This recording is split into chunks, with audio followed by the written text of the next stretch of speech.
Assalamualaikum warahmatullahi wabarakatuh. Saya akan ngaji tentang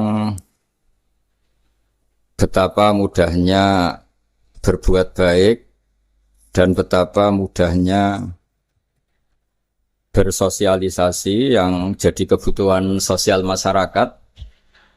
Kemudian di saat yang sama sebagai kebaikan menurut Islam.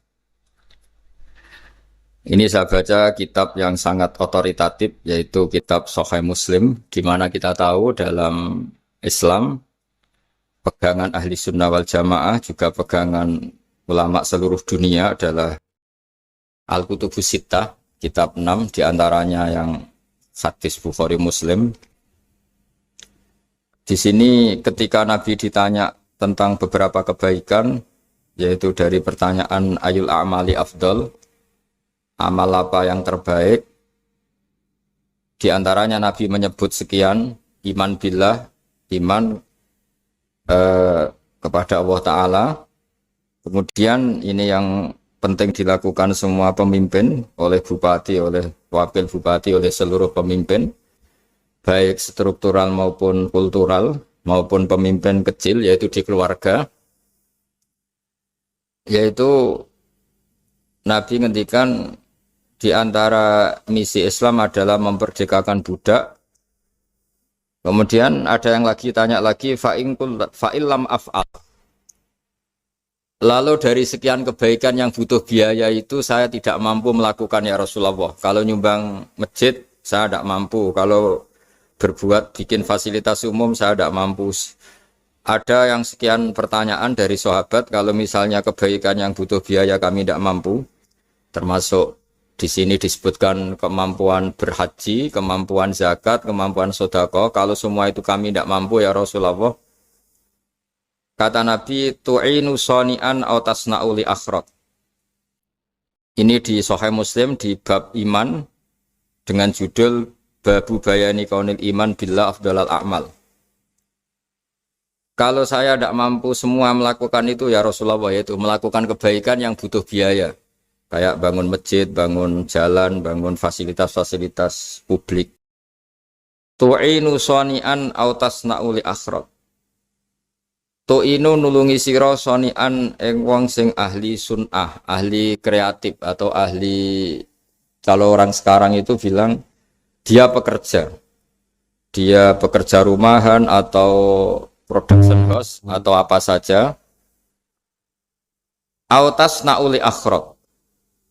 Atau kamu membantu orang yang tidak punya pekerjaan. Terus sahabat masih tanya, aro'aita indo'iftu an ba'dil amal. Kalau semua kebaikan aktif saya tidak mampu melakukan ya Rasulullah, kebaikan menolong orang lain, kebaikan yang bersifat aktif. Jawabnya Nabi, dan ini pegangan saya, pegangan kita semua, panduan dari Rasulullah SAW, Nabi ngendikan, takufu syarroka anin nas fa innaha shadaqatun minka ala nafsik. Ya, saya ulang lagi, takufu syarroka anin nas fa innaha shadaqatun minka ala nafsik. Kamu dalam berislam cukup menjaga supaya kejelekan kamu tidak punya imbas pada orang lain. Ya, ini penting dalam Islam. Jadi kalau tidak bisa berbuat baik, potensi keburukan kita jangan sampai menimpa orang lain. Keburukan itu bisa kejahatan kriminal, bisa kejahatan pidana atau merugikan orang lain, atau kejahatan yang tidak sampai kriminal tapi mengganggu orang lain. Misalnya contoh gampang ini, saya sumpek-sumpeknya sendiri ingin jalan-jalan, main di teman yang di jam kerja. Ini kan sumpek-sumpeknya saya sendiri ingin hiburan, terus wisata atau dolan ke teman yang sebetulnya saat itu dia mungkin ngaji atau kerja atau harus memenuhi kewajiban cari nafkah. Gara-gara nemuin saya, akhirnya dia dikomplain sama majikannya, atau gara-gara nemuin saya, dia akhirnya tidak ngaji sama santrinya, atau gara-gara nemuin saya, dia terganggu aktivitasnya. Itu juga tidak boleh, karena berarti keburukan kita punya akibat pada orang lain. Jadi kaidah dalam Islam itu kalau tidak berbuat baik, potensi keburukan kita ini jangan sampai menimpa orang lain. Sehingga di sini Islam menyarankan uzlah. Uzlah itu nyepi. Jadi misalnya kita baru penat, baru bawaannya itu emosi, baru gak suka kumpul orang, itu ya sebaiknya jangan jalan-jalan. Karena di antara kebaikan Islam itu tabassum, senyum, atau talqatu wajhin, ceria. Tapi karena kita mungkin jatuh kredit, jatuh hutang, atau punya masalah keluarga, sehingga bawaan kita itu emosi. Nah, dalam seperti ini sebaiknya uzlah, menutup diri. Sehingga kata Rasulullah SAW dalam zaman akhir di antara kebaikan itu kamu meninggalkan manusia aktivitasnya, kemudian watadaun nas min syarrik, kamu meninggalkan manusia supaya enggak kena keburukan kamu. Jadi ada momen, ada saat di mana kita mungkin kalau ketemu orang itu bawaannya ingin sengak, ingin ngomong yang enggak enak, atau kita baru penat. Itu sebaiknya uzlah saja, mengurung diri di kamar atau isolasi sendiri, karena bawaannya baru emosi. Nah, ini yang jarang dipraktekkan. Kalau sekarang malah banyak yang saat susah, malah bawaannya ingin namam, ingin apa, menvonis orang lain atau ngadili orang lain. Padahal pesannya Nabi, kalau semua kebaikan aktif tidak bisa kamu lakukan itu, takuffu syarra ka'anin nas fa innaha shadaqatun minka ala nafsik. Sehingga keburukan kita, ya saya ulang lagi, keburukan kita yang ingin emosi, ingin apa, itu tidak punya akibat orang lain. Di sini kearifannya Rasulullah SAW, beliau masyhur ngendikan, layak dilqadi wa ghadban. Jangan sampai seorang hakim bikin keputusan ketika emosi, karena bawaannya orang emosi itu pasti nggak terkontrol intelektualnya, nggak terkontrol nuraninya, nggak terkontrol semua sifat baiknya. Itu kalau punya keputusan bahaya sekali. Sehingga Nabi dari awal ngendikan layak dilqadi wa ghadban, orang yang sedang emosi tinggi jangan bikin keputusan penting. Kemudian oleh ulama diteruskan juga jangan bikin keputusan penting orang yang sangat lapar, atau yang sangat kenyang, atau yang sangat ngantuk, atau yang super sibuk. Jadi hal-hal yang potensi buruk dalam mengambil keputusan itu harus ditinggalkan. Sehingga misalnya bupati atau wakil bupati kalau sedang tidak nyaman dengan suasana apa, nggak boleh rapat kemudian memutuskan keputusan penting. Begitu juga kiai dan semuanya. Nah, ini yang supaya otoritatif. Kenapa saya bawa kitab itu logikanya jelas ya. Kita sebagai dai, sebagai ustadz, atau sebagai mubalek, atau sebagai siapa saja, yang ingin kita wariskan ke umat Rasulullah adalah dawuh-dawuhnya Nabi. Dan kalau kita ngaji tidak pakai kitab, itu sebenarnya umat kita jejali dengan pikiran kita, dengan ide kita. Jangan-jangan ide kita, pikiran kita ini tidak mewarisi pikiran Islam, tapi pikiran kita, atau emosi kita. Tapi kalau kita baca kitab, artinya umat ini berhak mendapat apa yang diteladankan dan disabdakan oleh Rasulullah SAW. Tapi kalau kita, itu pasti inginnya itu kita. Misalnya kita Bupati Banyuwangi, mungkin kita akan cerita Banyuwangi dengan asik. Tapi bagi daerah lain, apa urgensinya bagi saya? Begitu juga kalau kita kiai, mungkin kita akan cerita fadilnya kiai. Tapi bagi orang lain yang keutamaannya jadi pekerja, jadi satpam, jadi guru, jadi pegawai negeri yang adil. Sehingga subjektivitas kita ini akan tinggi. Tapi kalau kita sebagai kiai baca hadis, maka umat ini mendapatkan panduan dari Rasulullah SAW. Nah, dari sekian panduan itu, kata Nabi, jika Anda tidak bisa berbuat kebaikan aktif, maka kebaikan yang harus Anda lakukan adalah potensi kejelekan kamu jangan menimpa orang lain. Makanya saya berkali-kali bilang, saya ini termasuk kiai yang jarang main ke alumni. Karena tadi, kadang-kadang alumni itu sudah mau kerja di tempat kerjanya, atau mau janjian ngantar anaknya sekolah. Gara-gara ada saya, mungkin semua itu dibatalkan. Sehingga silaturahim itu juga harus dimanage supaya tidak mengganggu haknya orang yang kita silaturahimi. Jangan sampai silaturahim jam 9, saatnya orang kerja, kemudian dia dapat peringatan dari pabriknya gara-gara sering didolani kiainya. Itu kan jadi ribet. Atau kiai karena sering didolani terus tidak ngaji, memetuki tamu terus, itu kan jadi ribet. Apapun itu, sehingga orang itu harus berpikir perilakunya itu tidak punya akibat la doror wa la diror. Jangan mengganggu dirinya, juga jangan mengganggu orang lain. Ini oleh Nabi disebut takuffu syarra ka'adin nas fa innaha shadaqatun minka ala nafsik. Sifat buruk kamu itu harus dijaga supaya tidak menimpa orang lain, dan itu berarti menjadi sedekah kamu atau amal kamu pada diri kamu sendiri. Jadi ini penting dimaklumatkan ke semua kita bahwa saat kita tidak bisa berbuat baik aktif, misalnya nggak bisa sedekah, nggak bisa menolong orang, setidaknya keburukan kita tidak menimpa orang lain. Nah, termasuk keburukan yang terselubung adalah kita punya pikiran yang menurut kita ini hebat, tapi bagi orang lain mungkin bahaya. Misalnya kita punya pikiran ingin jadi orang kaya raya yang dermawan.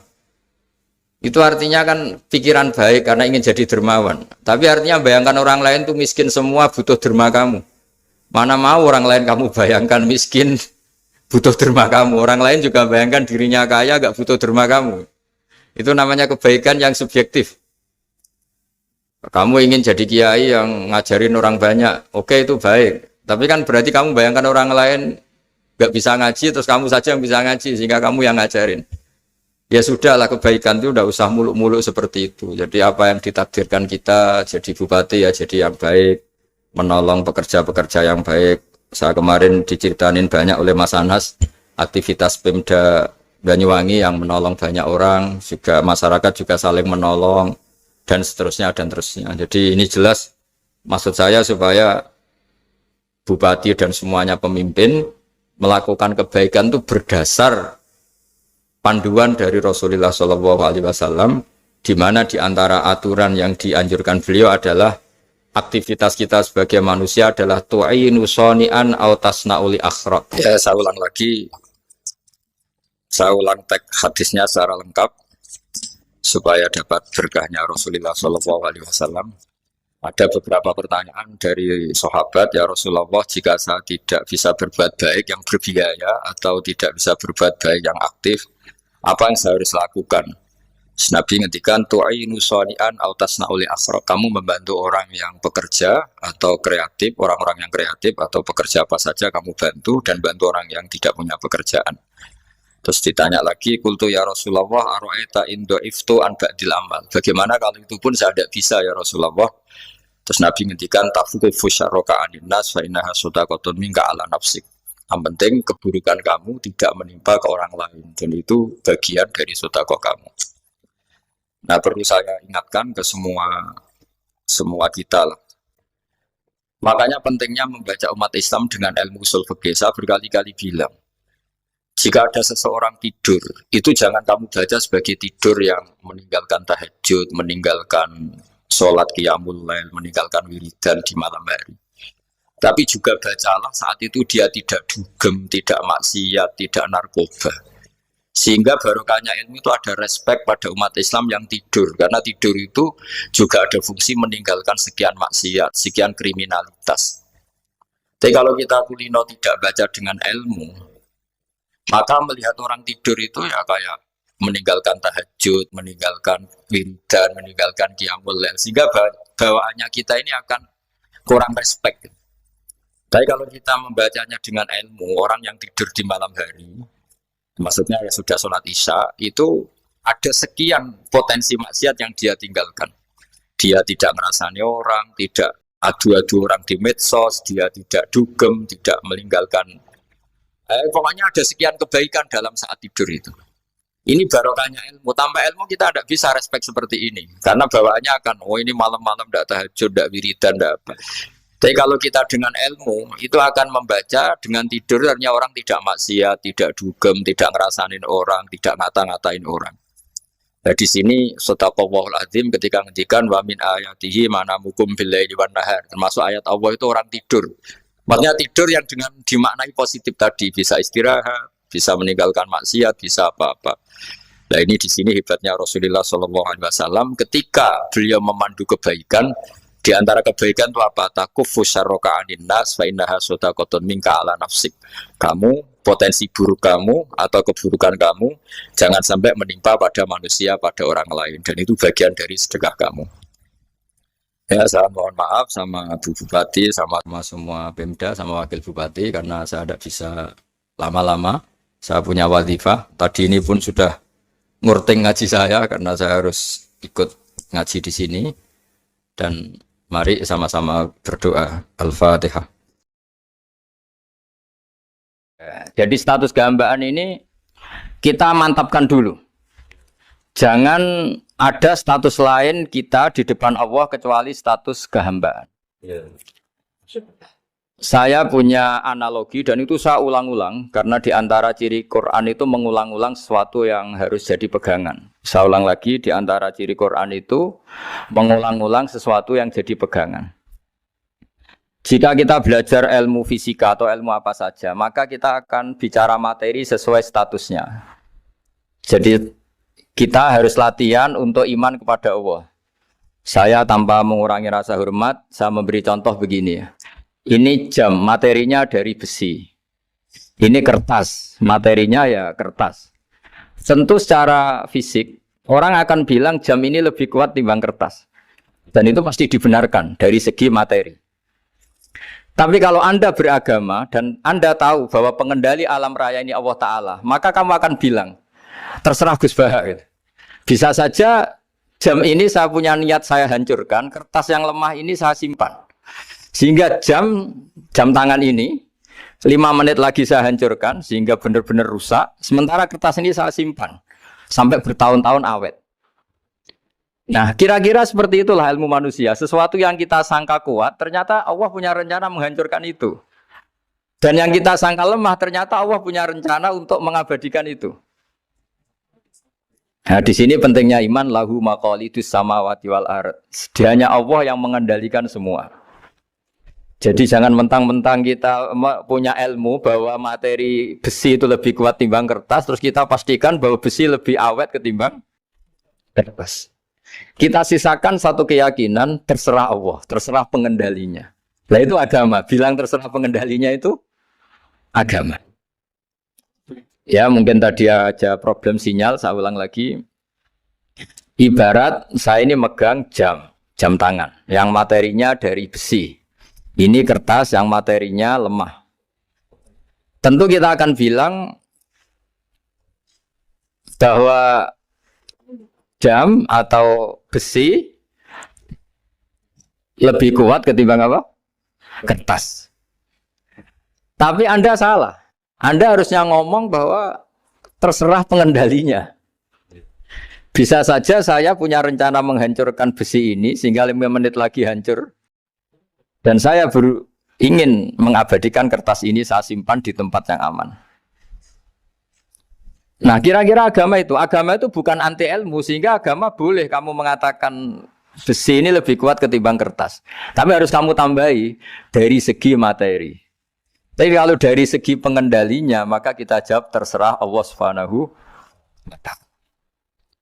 Nah ini di sini pentingnya beragama. Jadi meskipun Mars tuh kayak apa kuatnya, bumi, gunung kayak apa kuatnya. Ternyata gunung yang kita kira kuat, ternyata nyimpan magma yang potensi meledak.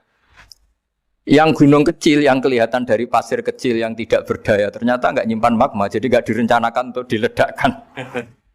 Itu, nah agama itu seperti itu, yang disebut di surat Yasin misalnya Allah itu siapa? Biyadihi malakutu kulli, yang dalam kendalinya itu semuanya di alam raya ini. Sehingga di kehidupan nyata juga sama. Ada orang yang nekuni ilmu ekonomi, tapi miskinnya Masya Allah. Ada yang gobloknya Masya Allah tapi kaya. Ada kiai yang punya doa banyak, hidupnya biasa. Yang nggak punya doa kaya. Itu saya pernah baca di sebuah hadis qudsi. Ada riwayat begini. Nabi Musa ketemu Allah ditanya.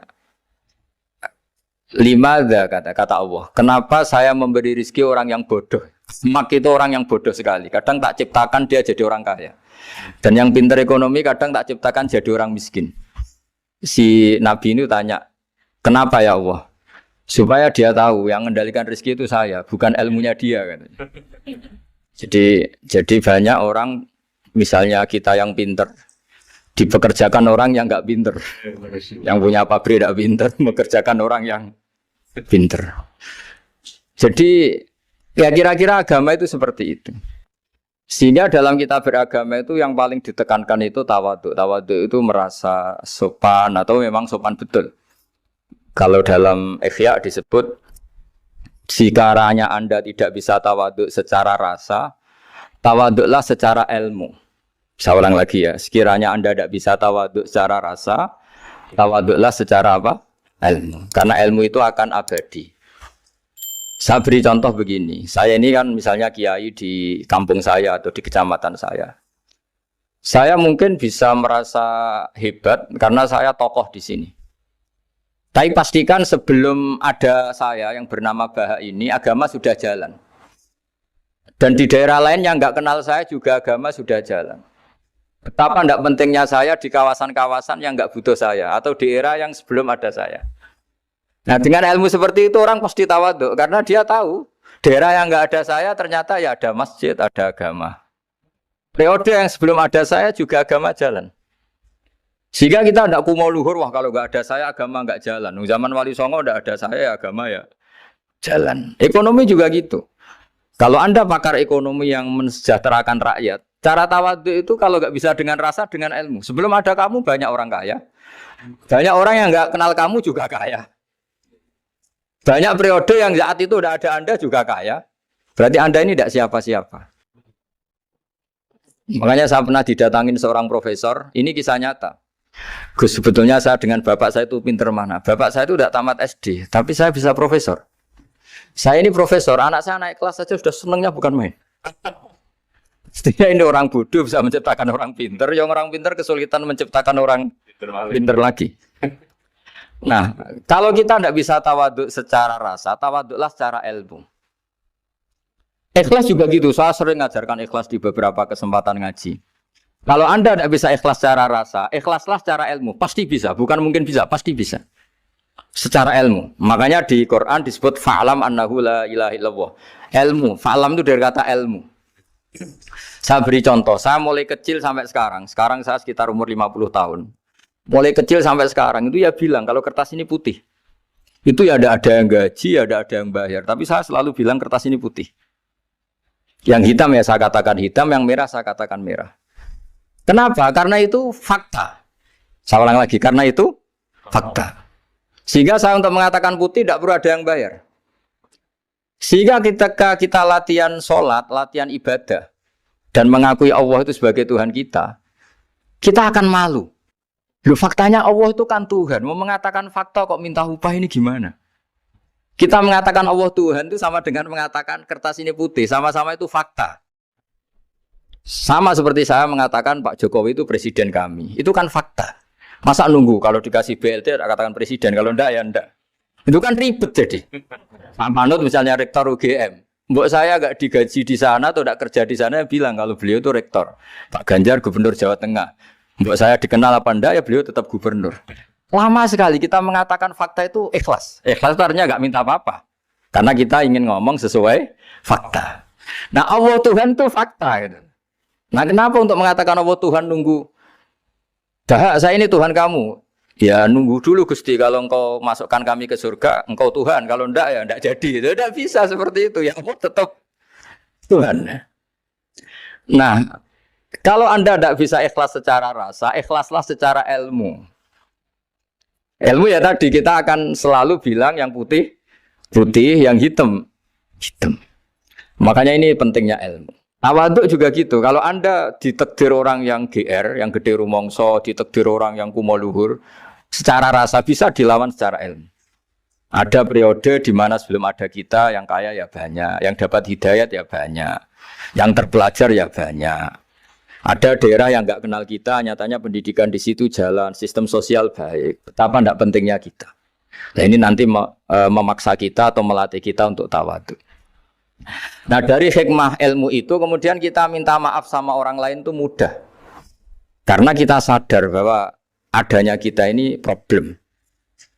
Saya sering digojlok orang-orang kaya. Orang-orang kaya itu ya kadang agak kurang ajar tapi nggak bisa dibantah. Begini, pernah tanya saya gini, Gus, saya ini punya mobil mahal, harganya 2 miliar. Kayaknya yang berak pakai jalan raya saya kan. Bisa, bayarnya pajak saya mahal. Sehingga kayaknya paling pantas saya. Yang naik ontel itu kan nggak bayar pajak. Harusnya nggak boleh pakai jalan gitu. Terus saya bilang, mbah-mbahnya yang naik ontel itu pejuang, bapak kamu enggak. Kamu enggak warisnya. Artinya ada teori dalam kitab hikam itu kitab tasawuf dalam pesantren. Itu kebaikan saja di soal. Misalnya begini, kita ini bangga sebagai urip yang tertib. hidup yang tertib di kantor, di tempat-tempat pekerjaan. Tapi kalau itu semua terjadi, kalau ada kecelakaan di jalan itu nggak ada yang nolong langsung. SAR paling efektif, tim penolong paling efektif ya orang-orang nganggur itu. Orang-orang yang di jalan-jalan, di perapatan itu kalau ada kecelakaan langsung nolong. Itu nanti ambulan itu yang kedua, ketiga, yang nolong pertama ya orang-orang yang nganggur-nganggur di jalan itu. Ada orang tersesat nolong. Maka ketika seorang sahabat tanya, ya Rasulullah kalau engkau melarang kita jagongan di jalan, itu kita tidak bisa. Tapi kata Nabi, ya silahkan saja, tapi adu hak torik, kamu di jalan itu datangkan. Apa itu? Ya kamu bisa amar ma'ruf nahi mungkar. Coba kalau di terminal, di tempat publik banyak orang yang soleh, itu nanti copet ya sungkan. Yang mau jambret ya sungkan, karena yang di situ orang-orang soleh. Nanti yang nggak sholat juga sungkan, karena yang di situ banyak yang sholat. Jadi kenyamanan orang pergi jauh di tempat-tempat sepi itu ya barokahnya orang-orang nganggur terus ngaji, wah nengkono masih rame, ada orang yang di perapatan, di pertigaan. Bayangkan kalau ini orang-orang soleh, pasti itu nyaman. Karena wilayah publik dihuni orang-orang yang soleh. Tapi orang pasti bilang itu nggak tertib. Kita inginnya hidup ya tertib di kantor atau yang suka di masjid, di masjid. Tapi kalau itu terjadi, itu nggak ada tim SAR gratis yang setiap saat kalau ada orang kecelakaan nolong. Makanya dalam makalah hikam itu paling masyhur diantaranya itu manusia itu siapa? Manusia itu mangkanat mahasinuhu masawiyah, fakih falatakun masawihi masawiyah. Manusia itu orang yang saat baik saja ada salahnya, apalagi masalah. Jadi kalau kamu punya toko lagi laris dan saat laris itu Anda ngerumat keluarga Anda melakukan kebaikan pada keluarga Anda, pasti ada toko lain yang termahjubkan, yang tersingkirkan. Makanya saya pernah diskusi sama kiai besar, guyonan sama saya. Kita kalau kiai besar sebaiknya kalau diundang di musala kecil datang apa enggak? Kata kiai yang satu, jangan datang Gus, itu jatahnya kiai kecil. Terus kata yang satu, datang Gus sebagai bukti tawaduk bahwa kita kiai besar pun mau diundang yang kecil. Akhirnya kita ini ya kadang datang kadang enggak, karena kadang kita enggak datang supaya jatah rezeki kiai kecil enggak terambil. Kadang ya mau datang supaya dikira tawaduk. Makanya kalau seorang profesor sering terubah di bawah itu ya kasihan yang S1, SPDI itu kan nanti nggak jadi bintang kalau profesornya sering turun. Kalah terus itu. Jadi kadang-kadang itu orang itu harus berpikir secara ilmu, jangan rasa terus. Jadi itu ilmu. Jadi semua yang kebaikan yang kita lakukan itu secara ilmiah bisa diperdebatkan. Ada orang senang ngomong serius supaya bangsa ini maju. Tapi bapak saya itu pesan saya, kamu kalau ngiyai itu jangan sering ngomong serius kan. Masyarakat sudah capek mikir utang, mikir keluarga. Begitu sowan kiai dijak ngomong serius lagi nanti capek kan. Sehingga kiai dulu itu kalau ketemu orang ya guyon terus. Karena tahu masyarakat sudah capek. Sudah banyak yang takut tanggal kredit gitu. Sudah takut tanggal kredit, takut problem sowan kiai diancam neraka lagi, itu kan ketakutan berkali-kali. Jadi makanya ini kan kebaikan itu dievaluasi karena kita tidak nabi, tidak wali. Jadi kalau kata hikam itu apa yang Anda kira baik itu ada masalah. Apalagi sedang masalah. Saya sering cerita ada orang suami istri harmonis sekali. Itu tanyakan ibunya, pasti mulai gak peduli dengan ibunya karena terlalu harmonis dengan istri. Itu pasti bukan mungkin lagi. Jadi jangan tanya istrinya, tanya ibunya. Oh, jok nikah lupa saya. Ngalor ngidul sama istrinya.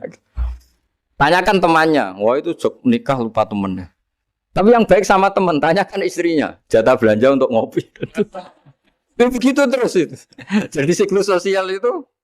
Nah, di sini pentingnya saling minta maaf karena dalam kebaikan kita pasti ada kesalahan. Ketika karir kita baik di pemerintahan maupun di kampus, pasti dengan sendirinya ada yang agak tersingkirkan. Meskipun itu sudah hukum alam. Tapi apapun itu kita harus minta maaf. Makanya banyak saya sering cerita berkali-kali. Dulu itu ada dua nabi yang seangkatan. Itu luar biasa debat ilmiahnya. Tapi debat baik. Mulai dulu ya ada polemik itu ya mulai dulu ya ada. Yang Nabi Yahya itu suka berkawan orang-orang soleh. Kalau ditanya kenapa kamu berkawan orang-orang soleh? Ya enak lah.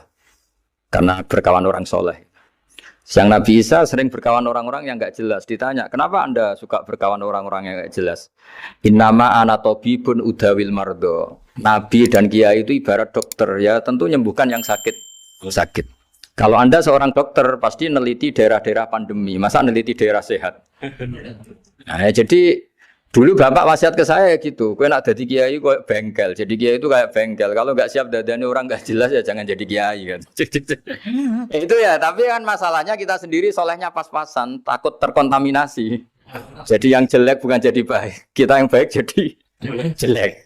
Nah itu kan mulai dulu ya polemik. Sejauh mana kita punya kekuatan untuk tidak terpengaruh yang negatif. Yang negatif terpengaruh kita menjadi positif. Jadi ini cerita-cerita sawalan bahwa dalam kebaikan kita itu ada kesalahan. Maka kita tetap istighfar, tetap saling minta maaf. Dulu bapak saya kalau diceritain ada seorang kiai sampai sepuh jadi imam masjid, istiqomah sekali. Dulu bapak saya itu guyu. Ya istiqomah, tapi wong liya terus ra iso dadi kader. Jadi calon-calon kiai ini sudah putus asa karena nggak pernah punya kesempatan jadi imam. Jadi di balik istiqomah itu ya ada memahjubkan orang lain. Makanya alhamdulillah di Indonesia itu ada pegawai pensiun. Kalau enggak habis itu. Karena yang anyar-anyar itu mesti ini kurang pengalaman, ini kurang senior. Tapi barokahnya ada pensiun kan gantian. Tapi masalahnya di dunia kiai itu udah ada pensiun. Tambah sepuh tambah mantap, tambah sepuh tambah mantap. Nah itu sebaiknya ya mulai mundur-mundur sedikit dari imam masjid itu. Ya nyari-nyari yang lain lah supaya ada kaderisasi, ada. Jadi intinya itu di balik kebaikan yang kita lakukan pun itu ada masalah sehingga kita butuh istighfar. Di sini pentingnya dawuhnya para wali-wali dulu ada istilah wastighfaruna yahtaju ilal istighfar. Ketika kita minta maaf, sebetulnya minta maaf sendiri itu butuh minta maaf lagi. Minta maaf lagi itu butuh minta maaf lagi. Misalnya saya dengan Mas Hilmi ini akrab, pernah pakai uangnya misalnya. Itu kadang kita bayar itu malah tersinggung. Kok kayak orang lain saja bayar. Minta maaf juga gitu. Kalau kamu punya teman akrab, terus minta maaf resmi itu tersinggung. Kayak wong liya ae jaluk sepuro. Jadi kadang jaluk sepuro itu malah masalah. Itu kan sama. Kamu punya teman akrab, terus kalau mau main, assalamualaikum, sakit masuk nopo boten, angsal boten. Boleh enggak main? Itu mesti teman kamu tersinggung. Kok kayak orang lain saja. Artinya ketika Anda merasa benar karena protokoler ketika masuk ke teman, ternyata itu salah. Teman kamu maunya enggak protokoler karena sudah akrab. Tapi ketika kita merasa akrab, ternyata selonang-selonang dianggap problem. Kita tidak pernah tahu. Nah di sini kata ulama-ulama, minta ampun itu kebutuhan manusia. Karena dalam kebaikan kita pasti ada kesalahan. Makanya disebut wastighfaruna yahtaju ilal istighfar. Kita selalu diajari Rabbana dzalamna anfusana. Ya Allah, kita ini selalu mendolimi diri kita sendiri. Jadi saat kita baik pun ada unsur kesalahan. Yaitu tadi, kalau Anda jadi orang pasti ada yang termahjubkan. Kalau Anda kiai besar atau profesor atau pejabat turun ke bawah. Ya kalau gubernur turun terus ya bupati gak jadi bintang. Kalau saya kiai besar misalnya turun terus ya kiai kampung itu ya kasihan. Saya pernah diundang Manakipan tidak datang itu kiai kecil bilang matur nuwun Gus gak teko. Aduh iwake gak untuk saya katanya. Barokahnya saya ada. Itu lucu ya matur nuwun betul. Matur nuwun Gus jenengan gak dugi jadi. Akhirnya jatah besarnya untuk saya. Nah, tapi yang punya rumah komplain. Gus udah ngeratau teko PP aku wong cilik. Nah ini saya harus mendahulukan versi Soibul Bed yang punya rumah apa versi Kiai yang termahjubkan. Artinya pilihan apapun saya harus istighfar karena ada saja unsur salahnya. Ya makanya ini kan makanya ya saya minta UGM juga saya sering undang saya terus nanti dikira karena kampus besar Gus Bak mau juga keliru lagi.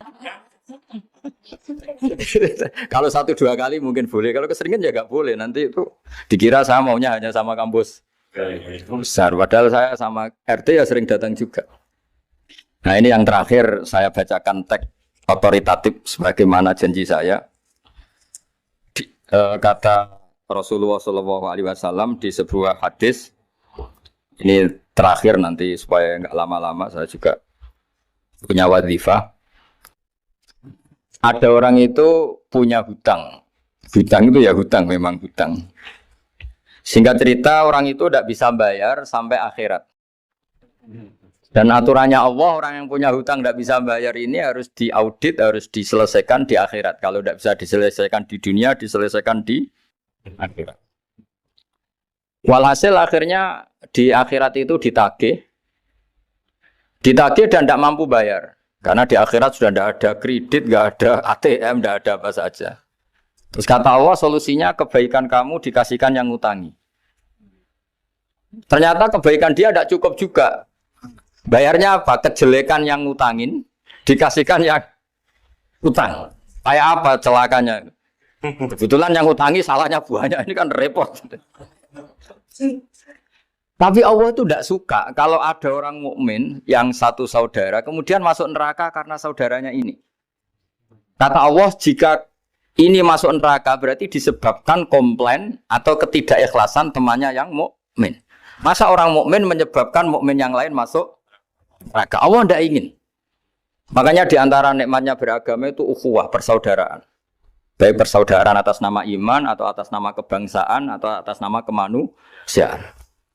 Akhirnya si yang ngutangi ini tadi, jangan dibahasakan kreditur, nanti kita kayak bangunnya yang ngutangin lah nanti. Ya bahasa gampangnya yang ngutangin, karena tidak semua orang ngutangnya sama bank. Sama Allah ditunjukkan satu surga yang luar biasa. Nanti tak baca teks Arabnya ya, supaya dapat berkahnya bahasa Arab. Terus saking mewahnya surga itu, si yang ngutangin tanya, ya Allah itu untuk nabi siapa? Karena semewah itu pasti untuk kelas nabi. Atau untuk wali siapa? Katanya, terus kata Allah, sabda Allah, untuk siapapun yang mampu membeli. Lalu siapa yang bisa membeli surga semewah itu? Kamu bisa. Terus, dengan apa ya Allah? Kamu mengampuni teman kamu itu. Kamu bebaskan dari utangnya. Nanti tak kasih surga itu. Terus, akhirnya sama Allah, kata orang itu, ya Allah saya bebaskan. Ya sudah, kamu berdua masuk surga. Karena Allah tidak ingin ada kasus aneh. Dua orang mukmin ini kan bersaudara. Masa bersaudara kemudian yang satu menjadi penyebab masuknya neraka karena ini tidak mau memaafkan. Artinya kalau kita syawalan itu harus benar-benar mau memaafkan, karena kalau tidak Anda menjadi penyebab teman kamu masuk neraka. Jadi kita janganlah jadi orang mukmin yang menjadi problem bagi saudara kita. Jadi makanya saya itu berharap ada wali utang saya tidak bisa bayar, karena ini masih dibela-belain Allah ini. Karena Allah nggak ikhlas kalau ada walinya masuk neraka. Jadi kalau ada wali utang kamu, itu utangin saja, doain nggak bisa nyaur, no? Nggak bisa bayar. Nanti ini akan dibela-belain Allah di akhirat. Karena wali ini nggak pantas masuk neraka. Ya, jadi kalau ada wali utang kamu mau bayar, sudah Anda tidak usah bayar, nanti di akhirat saja. Lah yang ribet kalau yang kamu utangin dia ahli neraka, kamu nagihnya disuruh masuk neraka. Nah, itu ribet itu. Sudah utang dia ahli neraka. Ya tak baca teksnya supaya ini ada di kitab Ihya halaman 197 juz 2.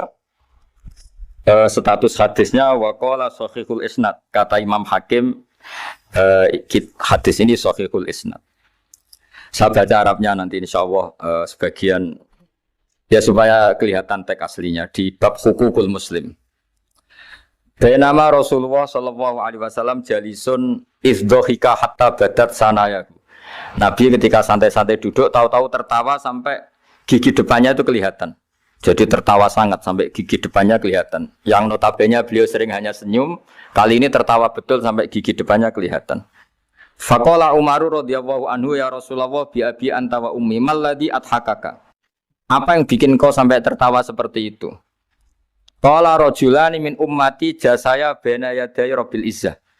Dua lelaki dari umatku sama-sama sungkeman nuntut keadilan di depan Allah. Jasaya itu sungkem, duduk bersimpuh itu kalau dalam bahasa Arab itu apa? Namanya jasiyah. Faqala ahaduhuma ya rabbi khudli madlamati min hadza. Faqala wa rudda ala akhika madlamata. Qala ya rabbi lam yabqali min hasanati syai'un. Faqala wa ta'ala li talib kaifa tasna'u bi akhika wa lam yabqa lahu min hasanati syai'un. Faqala ya rabbi falyahmil anni min auzari. Kalau kebaikannya dia tidak cukup, ya salah saya supaya dilimpahkan ke dia. Terus summa fadat aina Rasulillah sallallahu alaihi wasallam bil buka. Nabi di tengah-tengah cerita tuh nangis. Senangis-nangisnya karena habis seneng lalu nangis karena ini kan kebaikannya sudah dikasihkan habis enggak cukup. Akhirnya kejelekan yang utangin ini diberikan. Makanya kalau kamu ingin masuk surga, utangi orang-orang soleh sebanyak-banyaknya. Dan doain nggak bisa apa? Nyaur. Tapi tak jamin orang soleh itu nggak suka utang. Karena hidupnya sederhana ini. Kayaknya saya tidak akan utang Mas Ilmi itu. Karena orang soleh itu hidupnya sederhana, pasti tidak butuh. Kalaupun utang paling ya untuk makan kan gampang nyaurnya apa? Terus kata Rasulullah, faqala inna dzalika la yaumun azimun yauma yahtadun nasu fihi ila yuhmala anhum min auzarihim. Terus fayaqulu wa ta'ala lil mutadzallim irfa basarak. Coba kamu lihat yang di sana itu ada apa?